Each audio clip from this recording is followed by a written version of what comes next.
Olá, bom, aqui estou com vocês apresentando aqui um pouquinho da minha história. Aqui nós temos desde o começo com as fotos mais antigas, de quando eu comecei no teatro, depois apareceu a contação de história e já sabe, né, pesquisar muitas histórias. Aqui nesse pequeno baúzinho também eu tenho algumas imagens aqui.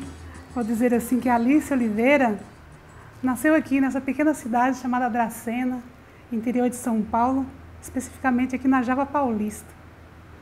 Uma menina assim, bem roceira, daquela que ainda brincava, porque o brincar é muito importante para a criança, né? Então eu considero assim que eu fui uma criança muito feliz, poder ter vivido intensamente a minha infância.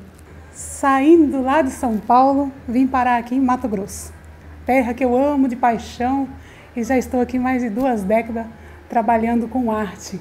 Primeiramente comecei com teatro, com Cena 11, velhos tempos e bons tempos também. Então, depois que veio a contação de histórias, e veio da seguinte forma, foi um convite feito pelo Sesc Arsenal, através na época, a Cristina, em que ela me convidou para participar de uma oficina de contação de histórias.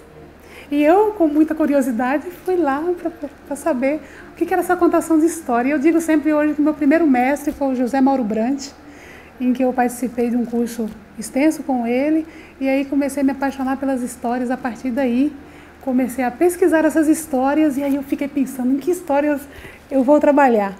Só logo depois que eu comecei a investigar e pesquisar os recursos. Mas que recursos é esses que o contador de história utiliza hoje na contemporaneidade para atrair a atenção da criança, para tornar a história mais lúdica, interessante, atrativa? Foram os recursos como uma bolsa misteriosa, né? Uma bolsa de palha, muito colorida, porque as cores também nos atraem pela atenção. E depois foi pelos objetos sonoros. Comecei a confeccionar alguns objetos sonoros, alguns recursos de instrumentos, de percussão. E aí fui inserindo a música entre uma história e outra. Então, esse processo, eu acredito que se dá até hoje. Até hoje eu estou em busca de outros recursos, de aperfeiçoamento, de como contar histórias. E hoje o contador de histórias, ele nunca para, né? Sempre está em busca de novas histórias. A grande surpresa entre uma história e outra é apresentar um instrumento lúdico para a criança. E aí, esse menino não está com fome, não quer mamar, não quer chorar, não atende pelo nome. Bom, eu digo sempre que contar histórias, ouvir histórias é uma viagem, né? E por falar em viagem, essa profissão me levou a muitos lugares, como no interior de Mato Grosso, aqui mesmo na capital, em vários lugares que eu estou contando histórias, e também em outros estados. Em outros estados, já quase o Brasil inteiro eu já viajei. Eu tenho aqui a minha primeira viagem enquanto contadora de histórias, que foi pelo projeto Amazônia das Artes, do Sesc, em que eu viajei 6 ou 4 capitais do Brasil. Né? E tem uma que eu trago com muito carinho, que foi assim, o primeiro festival em que eu participei, que foi o Festival, né, Estadual de Contadores de Histórias de Porto Alegre. E foi através desse festival de contadores de histórias que eu me instiguei.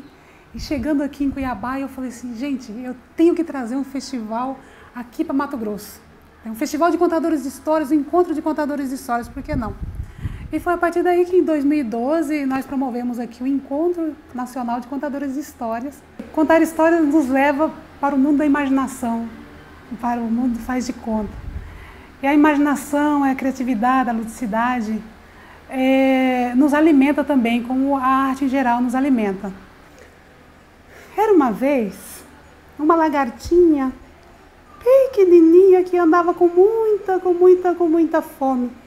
E de repente a lagartinha viu uma árvore imensa e frondosa. A lagartinha não demorou muito, foi se aproximando da árvore e foi subindo. Quando chegou lá em cima, ela viu várias folhinhas. E a lagartinha, muito esperta, comeu todas as folhinhas. Nossa! Então a lagartinha ficou gordinha. E ela de repente se escondeu na sua casinha, ficou lá, bem quietinha. E foi tecendo um fio, enrolando, enrolando, enrolando. E aí, de repente, veio o sol, veio a chuva, veio o sol novamente. Então a lagartinha saiu devagarzinho da sua casinha. Ai, apontou uma anteninha e outra anteninha. E depois, duas belas asas. Voa, voa, borboleta, pousa aqui na minha mão. Vem contar-me